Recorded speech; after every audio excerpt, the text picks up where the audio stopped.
दोस्तों, sun tzu की ये किताब हमें युद्ध के मैदान में युद्ध कला सिखाती है कि किस तरह अलग अलग परिस्थितियों में कुछ बातें याद रखकर आप सामने वाले को हरा सकते हैं। और इस किताब के द्वारा आप जीवन की विभिन्न परिस्थितियों में जीतने के तरीकों के बारे में भी जान सकते हैं। sun tzu लिखते हैं कि युद्ध में सेना नायक अपनी शक्ति अपने राज्य से ग्रहण करता है। ठीक उसी तरह हम अपनी शक्ति अपने दोस्तों और परिवार वालों से प्राप्त करते हैं, क्योंकि वही है जो हमारे अंदर हौसला भर सकते हैं। sun tzu के अनुसार सेना नायक को हमेशा अपनी सेना को इकट्ठा करके उसकी ताकत को भी एक कर लेना चाहिए और फिर छद्म युद्ध यानी धोखे से युद्ध की तैयारी करनी चाहिए। इसी तरह आप सब भी पहले उपयोग में आने वाले सभी संसाधनों यानी रिसोर्सेस को इकट्ठा कर ले और तभी किसी काम की तैयारी करें जिससे कुछ भी संभव हो सकता है। sun tzu लिखते हैं कि एक राजा को युद्ध जीतने के लिए शत्रु को मूर्ख बनाना आना चाहिए और फिर किसी भी तरह युद्ध स्थल तक शत्रु से पहले पहुंच जाना चाहिए, जो कि सबसे अच्छी नीति होती है। लेकिन अगर छद्म युद्ध करते वक्त थोड़ी सी भी लापरवाही हुई तो राजा खुद ही खतरे में पड़ सकता है। इसी तरह दोस्तों, अगर आप किसी चीज की तैयारी में अपनी किसी चालाकी का उपयोग कर रहे हैं तो ध्यान रखें कि आप किसी भी तरह की परेशानी में ना पड़ जाएं। दोस्तों, अगर आप जरूरत से ज्यादा काम करेंगे तो आपका समय बर्बाद होगा और अगर जरूरत से कम काम करेंगे तो तैयारी पूरी नहीं होगी। इसलिए कोशिश कीजिए कि पहले ही एक टाइम टेबल बना लें कि क्या करना है और क्या नहीं। दोस्तों, आप अगर लगातार कुछ दिन ज्यादा मेहनत करें और ये सोचें कि काम पूरा होने पर कुछ करना ही नहीं पड़ेगा तो आप गलत हैं। इसलिए अपने किसी भी काम में नियम जरूर बनाएं। एक साथ सारा काम करने से अच्छा है थोड़ा थोड़ा काम हर रोज किया जाए। sun tzu लिखते हैं कि जब तक हम शत्रु की हर चाल से पूरी तरह परिचित ना हो, हम अपनी सेना को कोई आदेश नहीं दे सकते। ठीक उसी तरह दोस्तों, अगर आप किसी परीक्षा के पैटर्न को और सिलेबस को पूरी तरह नहीं समझते तो उस परीक्षा में आपके सफल होने के चांस बहुत कम हो जाते हैं। जिस तरह राजा को अपनी सभी योजनाओं को गुप्त रखना चाहिए, उसी तरह दोस्तों आप सबको भी अपनी सारी रूपरेखा को गुप्त रखना चाहिए जब तक कि आप सफल न हो जाएं। sun tzu कहते हैं बहुत सोच समझने के बाद ही युद्ध के लिए आगे बढ़ना चाहिए। ठीक उसी तरह दोस्तों, किसी भी काम को करने से पहले उसके परिणामों को सोचकर ही आप आगे बढ़ें। sun tzu लिखते हैं कि अगर सेना नायक थक जाता है तो पूरी सेना का उत्साह कम हो जाता है। इसी प्रकार दोस्तों, आप अपने सेना नायक खुद ही हैं, इसलिए उत्साह को कभी कम मत होने दीजिए। 8वां चैप्टर है युक्तियों में विविधता। दोस्तों, sun tzu लिखते हैं कि कोई भी राजा उस जगह अपनी किसी भी व्यक्ति का प्रयोग नहीं कर सकता जहां उसे हारने की संभावना नजर आती है। ठीक इसी तरह दोस्तों, अगर आपको पता हो कि आप हार जाएंगे तो वहां अपनी किसी भी नए आइडिया का प्रयोग ना करें। इससे दो नुकसान हैं। पहला ये कि आपका आइडिया दूसरों को पता लग जाएगा और दूसरा ये कि आप जीत भी हासिल नहीं कर पाएंगे। जो सेना नायक ये जानता है कि युक्ति को बदलकर उपयोग में लाने से किस तरह अपनी सेना को नियंत्रण में रखा जाता है, वहां जीत की संभावना अधिक होती है। ठीक ऐसे ही दोस्तों, मैं आपसे कहना चाहता हूं कि सारे काम एक ही तरीके से नहीं होते। हर काम को करने का तरीका अलग अलग होता है। ठीक वैसा ही दोस्तों, जैसे गणित का एक सवाल कई तरीकों से हल किया जा सकता है और परीक्षा में पास होने के लिए हमें एक से ज्यादा तरीके तो आने ही चाहिए। दोस्तों, आपको हमेशा अपने फायदे और नुकसान को पहले सोच लेना चाहिए ताकि सिर्फ फायदों की ओर ही कदम बढ़ाए जा सकें। वैसे भी दोस्तों, हम बस सब यही करना चाहते हैं जिससे हमारा फायदा हो। sun tzu कहते हैं कि युद्ध की कला हमें ये सिखाती है कि किसी पर भी आंख बंद करके विश्वास नहीं करना चाहिए। दोस्तों, सुन त्सू ने 5 खतरनाक गलतियां बताई हैं जो कि सेना नायक को हरा सकती हैं। पहली, लापरवाही जो तोड़ फोड़ का कारण बनती है। दूसरी, कायरता जो कब्जे का कारण बनती है। तीसरी, गुस्सा जो कि अपमान से जाग उठता है लेकिन यही हार का कारण बनता है। चौथी, किसी का अधिक सम्मान करना भी आपको कुछ करने नहीं देता और ये भी हार का एक कारण होता है। पांचवी, अपनी सेना का हद से ज्यादा ख्याल रखना जो चिंता और परेशानी का कारण बनता है। इसी तरह दोस्तों, किसी पर जरूरत से ज्यादा विश्वास करना, तनाव और चिंता को अपने ऊपर हावी होने देना और आसानी से गुस्सा करना, ये सब हमें हमारे लक्ष्य से दूर कर सकते हैं। तो आप इन्हें अपने से दूर ही रखिए। 9वां चैप्टर है सेना परायण। दोस्तों, सुन त्सू कहते हैं कि जब भी सेना के रुकने की जगह सेना नायक को तय करनी हो तो समझदारी दिखाते हुए पहाड़ों को जल्दी पार कर लेना चाहिए और घाटियों के निकट रुकना चाहिए ताकि मुसीबत आने पर घाटियों में छिपा जा सके। ठीक ऐसे ही दोस्तों, आपको अपने कठिन कामों को पहले पूरा करने की कोशिश करनी चाहिए ताकि अगर वक्त कम हो तो आपको सभी चीजों के बारे में थोड़ी थोड़ी जानकारी हो। सुन त्सू लिखते हैं कि सेना को नदी को पार करने के बाद उससे दूर हो जाना चाहिए और अगर आपका विरोधी आपके पास नदी के रास्ते आ रहा है तो उसे नदी पूरी पार कर लेने दीजिए। बीच नदी में जोश के कारण जाकर नहीं लड़ना चाहिए। इसी तरह दोस्तों, आपको भी अधूरी तैयारी से जीवन की किसी भी परीक्षा में नहीं बैठना चाहिए। और आप सबने सुना भी होगा दोस्तों कि अधूरा ज्ञान पूरे अज्ञान से ज्यादा खतरनाक होता है। अगर रास्ते में कोई दलदल आ जाए तो बिना किसी देरी किए उसे जल्दी पार कर लेना ही सबसे अच्छा होता है। ऐसे ही दोस्तों, आपसे जलने वाले लोग, पहले की असफलताएं, आपके पड़ोसी जो बिल्कुल नहीं चाहते कि आप सफल हों, आपके रास्ते के दलदल हैं। इसीलिए इन सभी की बातों को अनसुना कर दें और पिछली सभी बातों को भूलकर आगे बढ़ने की कोशिश करें। सुन त्सू लिखते हैं कि सभी सेनाएं रोशनी वाले ऊंचे स्थानों को पसंद करती हैं, इसलिए राजा को ऐसी ही व्यवस्था करनी चाहिए। अगर पक्षी आसमान में बहुत ऊंचाई तक उड़ रहे हैं तो ये समझ जाना चाहिए कि विरोधी कभी भी अचानक हमला करने वाला है। ऐसे ही दोस्तों, अगर कोई ऐसे इंसान जो आपसे जलते हों और अचानक आपकी तारीफ करना शुरू कर दें तो समझ जाइए कि या तो वो आपके साथ कुछ गलत करने वाले हैं या उसे आपसे कुछ काम है जो सिर्फ आप ही कर सकते हैं, इसलिए आपकी चापलूसी कर रहे हैं। इसी तरह सुन त्सू लिखते हैं कि अगर आपका विरोधी आपसे प्यार से बात करे तो समझिए कि वो युद्ध करने के लिए तैयार है और उसे अपने ऊपर पूरा विश्वास है कि वो युद्ध जीत लेगा। इसी तरह अगर आपका विरोधी आपको गुस्सा दिलाए और उकसाए तो समझिए कि अभी उसकी तैयारी पूरी नहीं है और वो ये चाहता है कि आप गुस्से में कुछ ऐसा कर दें कि उसके लिए बिना तैयारी के भी युद्ध जीतना आसान हो जाए।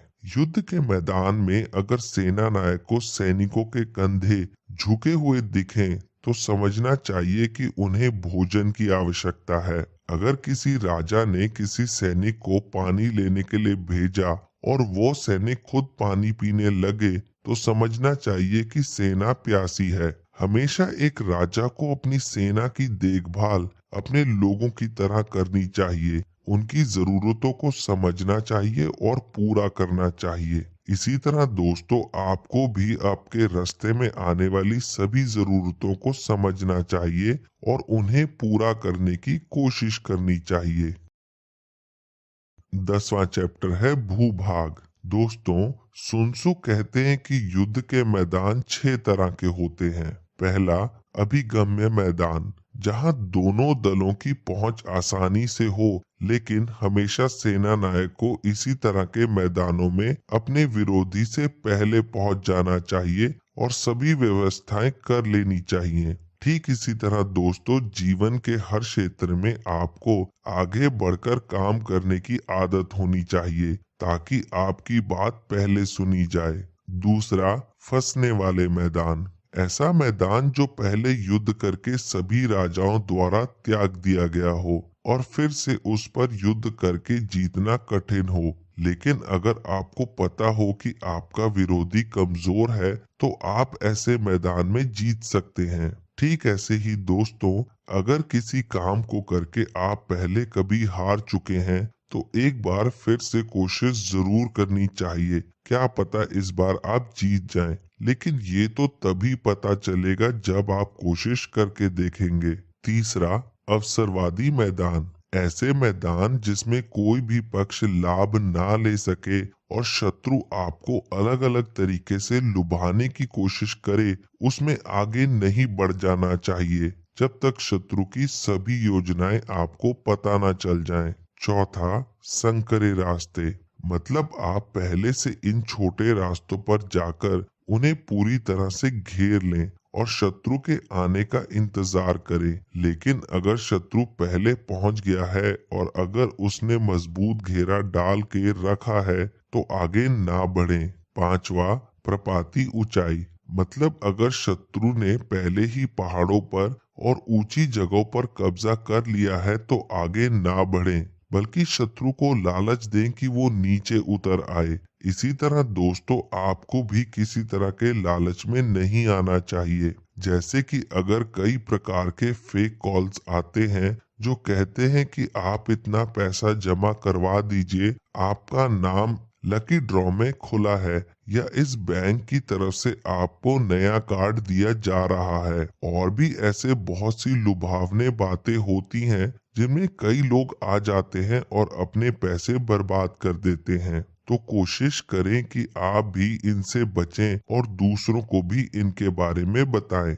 छठा, ऐसी स्थितियां जो शत्रु की पहुंच से दूर हों। मतलब अगर दोनों सेनाओं की ताकत बराबर है तो आपको लड़ना नहीं चाहिए, क्योंकि इसमें आपका ही नुकसान है। इसके बाद सुनसु ने वो परिस्थितियां बताई हैं जिसके लिए राजा अपनी हार के लिए खुद जिम्मेदार होता है। पहला, भाग जाना। यदि सेना अपने से 10 गुना ज्यादा बड़ी सेना से लड़ रही हो तो भाग जाएगी। इसलिए राजा को ये ध्यान रखना चाहिए कि सेना कितनी बड़ी है। दूसरा, आदेश का पालन ना करना। यदि सैनिक मजबूत हैं और अधिकारी कमजोर तो सैनिक राजा की बात नहीं मानेंगे। तीसरा, पतन यानी हार जाना या मर जाना। जब अधिकारी मजबूत हो और सैनिक कमजोर हो, जब उच्च अधिकारी गुस्से में हो और बिना ये जाने कि वो लड़ने की स्थिति में है या नहीं, विरोधी से लड़ने लगे तो नष्ट होना निश्चित हो जाता है। चौथा, सभी संसाधनों का नष्ट हो जाना। पांचवा, अव्यवस्था। जब सेना नायक कमजोर हो और उसके आदेशों का पालन ना हो रहा हो तो ये अव्यवस्था होती है। इसी तरह दोस्तों, हमें भी अपने जीवन के सभी काम व्यवस्था के अंदर ही करने चाहिए। छठा, भगदड़। जब राजा शत्रु की ताकत का अंदाजा ना लगा सके और कमजोर सैनिक लड़ने के लिए भेज दे तो वहां सैनिक अपनी जान बचाने के लिए व्याकुल हो भगदड़ बचा सकते हैं। जो लड़ाई में अपने ज्ञान का प्रयोग करता है वही लड़ाई जीतता है। इसलिए दोस्तों, आपके अंदर जितनी भी क्षमताएं हैं सभी अपने लक्ष्य की प्राप्ति में लगा दीजिए। अगर आप कुछ करना चाहते हैं तो जरूर कीजिए, चाहे कितने भी लोग मना करें। और अगर आप कुछ करना नहीं चाहते तो बिल्कुल मत कीजिए, चाहे कुछ भी हो जाए। सिर्फ वही कीजिए जो करने का आपका मन है, क्योंकि अपने मन के काम करने में आप अपना 100% दे सकते हैं। 11वां चैप्टर है 9 स्थितियां। दोस्तों, सुनसु लिखते हैं कि युद्ध कला 9 प्रकार के मैदानों में पहचानी जा सकती है। पहला, विस्तृत मैदान, जहां राजा अपने क्षेत्र में खुद लड़ रहा हो। जैसे हम सबको भी अपनी लड़ाई खुद लड़नी चाहिए, ताकि परिणाम कैसा भी हो उसके जिम्मेदार हम खुद हों। दूसरा, सुगम मैदान, जब राजा शत्रु की सीमा में प्रवेश कर चुका हो। जैसे कि अगर कोई आपको हराना चाहता है तो उसकी तैयारी पूरी हो चुकी हो।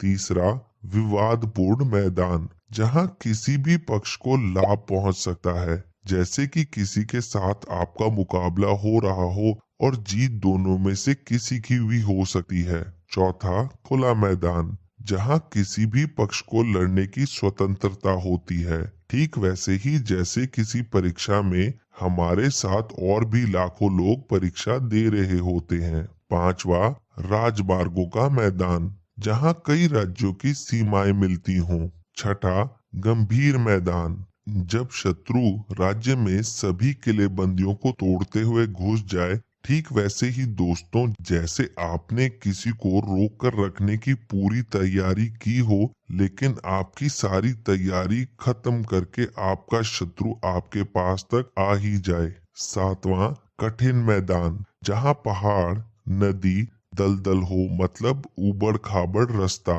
लेकिन दोस्तों, रास्ता कैसा भी हो, चाहे कितना भी कठिन हो, आप चलते रहिएगा, क्योंकि सभी मुसीबतों को पार करके जो सफलता मिलती है उसका तो मजा ही अलग होता है। आठवां, घिरा हुआ मैदान, जहां पहले से ही शत्रु उपस्थित हो, लेकिन फिर भी आप छुपे हुए रास्तों से पहुंच जाएं। ये ऐसा ही है दोस्तों, जैसे आपके किसी दुश्मन ने आपको हराने की पूरी कोशिश की हो, लेकिन आप सफल हो जाएं। नौवां, निशानोन्मुख मैदान, जहां देर किए बिना लड़ सकें और अपने आप को नष्ट होने से बचा सकें। दुश्मन तभी कदम आगे बढ़ाता है जब उसे पता हो कि वो जीत सकता है। युद्ध के लिए चतुराई जरूरी है, जैसे जीवन की भी सभी परीक्षाओं को पास करने के लिए आपकी मेहनत जरूरी होती है। दोस्तों, अपने आप को निरंतर सक्रिय बनाए रखें। अपने आप को ऐसा बनाएं कि चाहे बात मरने और जीने तक आ जाए तो भी आपके मन में भागने का विचार ना आए। हमेशा अपनी मजबूती और कमजोरियों के बीच तालमेल बिठाएं। जिस तरह किसी भी युद्ध को जीतने के लिए पहली शुरुआत खुद राजा को ही करनी होती है, उसी तरह सफलता पाने की शुरुआत आपको ही करनी होगी, क्योंकि जीवन आपका है, उसके सारे फैसले आपके ही हैं और भविष्य भी आपके ही हाथों में है। आप चाहे तो उसे सोना बना लें और चाहे तो मिट्टी। 12वां चैप्टर है आग से आक्रमण। दोस्तों, सुन त्सु ने शत्रु को आग से खत्म करने के 5 तरीके बताए हैं। पहला, शत्रु सैनिकों को रुकने वाले स्थान पर ही मार देना। दूसरा, शत्रु के भंडारों को जला देना। तीसरा, सामान ढोने के साधनों को जला देना। चौथा, हथियारों को जलाकर नष्ट कर देना। पांचवा, शत्रु के ऊपर आग फेंकना। लेकिन इन सभी के लिए आपके पास आग लगाने का सामान जरूर होना चाहिए। इसी तरह दोस्तों, आपको खुद के अंदर भी अपनी जीत को पाने की आग होनी चाहिए, जो किसी के बुझाने से ना बुझे।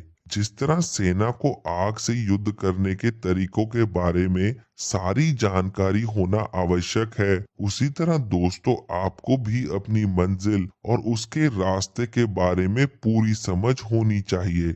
sun tzu कहते हैं कि पहले राजा सभी बातों की आधारशिला रखता है और फिर उस पर काम करने की शुरुआत करता है। जिस तरह क्रोध को खुशी से बदला जा सकता है, हानि को लाभ से हटाया जा सकता है, उसी तरह पूरे मन से कोशिश करने से सफलता भी प्राप्त की जा सकती है। परंतु अगर एक बार कोई राज्य नष्ट हो जाए तो उसे दोबारा नहीं बनाया जा सकता। इसी तरह दोस्तों, एक बार बाजी आपके हाथ से निकल गई तो फिर पता नहीं होता कि वो वापस हमारे हाथ में आएगी या नहीं। इसलिए कोशिश करें कि जब काम करने का सही वक्त हो, उस वक्त काम को पूरा कर दें। हमेशा सतर्क रहें। 13वां चैप्टर है गुप्तचरों का प्रयोग। दोस्तों, sun tzu लिखते हैं कि अपने विरोधी के बारे में जानकारी केवल दूसरे आदमियों से ही प्राप्त की जा सकती है, जिन्हें हम गुप्तचर कहते हैं। गुप्तचर 5 तरीके के होते हैं। पहला, स्थानीय गुप्तचर यानी शहर के लोग। दूसरा, आंतरिक गुप्तचर यानी शत्रु के ही अधिकारी। तीसरा, परिवर्तित गुप्तचर यानी ये शत्रु के गुप्तचर पर नियंत्रण रखते हैं और हमारे लिए काम करते हैं। चौथा, झूठे गुप्तचर यानी जो हमारी बातें शत्रु तक पहुंचाते हैं। पांचवा, सक्रिय गुप्तचर जो शत्रु के पक्ष से सूचना एकत्रित करते हैं और दूसरे पक्ष को देते हैं। sun tzu कहते हैं कि अगर आपके पास सभी तरह के गुप्तचर एक साथ हों तो राजा को कोई हरा नहीं सकता, लेकिन फिर भी गुप्तचरों से ज्यादा घनिष्ठ संबंध नहीं बनाने चाहिए। बहुत ज्यादा खुश होकर उन्हें बड़े बड़े पुरस्कार ना दें और नाराज होकर उनकी अवहेलना भी नहीं करनी चाहिए। गुप्तचरों के बारे में पूरी जानकारी रखें। उनकी बताई हुई सभी बातों को एक बार खुद भी जांच लेना जरूरी होता है। यदि कोई गुप्तचर बेईमानी करे तो उसे मार देना ही उचित होता है। अगर कोई शत्रु का गुप्तचर हमारी जानकारी लेने आया है तो उसे ढूंढकर लालच देकर मनाने की कोशिश करनी चाहिए ताकि वो हमारे लिए काम करने लगे। सबसे अच्छा राजा वही होता है जो सेना के सबसे बुद्धिमान व्यक्ति को इस काम के लिए निर्धारित करता है। गुप्तचर बहुत जरूरी होता है क्योंकि आधे से ज्यादा जानकारी हमें उन्हीं के द्वारा प्राप्त होती है। दोस्तों, ये तो बात हुई किसी राज्य के गुप्तचरों के बारे में। अब मैं आपको बताता हूँ कि हमारे गुप्तचर कौन होते हैं। दोस्तों, हमारे सबसे सही गुप्तचर होते हैं हमारे कान, आँख और दिमाग, मतलब हमारी सभी इंद्रियां, क्योंकि इन्हीं के द्वारा हम अपने जीवन में अपने खिलाफ या अपने पक्ष में बोली गई सभी बातों को सुन सकते हैं और देख सकते हैं। इन्हीं के द्वारा हम अपनी सफलता और आलोचना दोनों का शोर सुन सकते हैं। और सबसे बड़ी बात यह है दोस्तों कि हमारे ये गुप्तचर हमें कभी धोखा भी नहीं देते। किसी अन्य के पास जाने की कोई चिंता नहीं होगी। कभी झूठ नहीं बोलेंगे तो हमारे मन में भी कभी ये शक नहीं रहेगा कि कहीं हम किसी गलत जानकारी पर तो काम नहीं कर रहे हैं। इसलिए हमेशा अपने आप पर पूरा विश्वास रखें।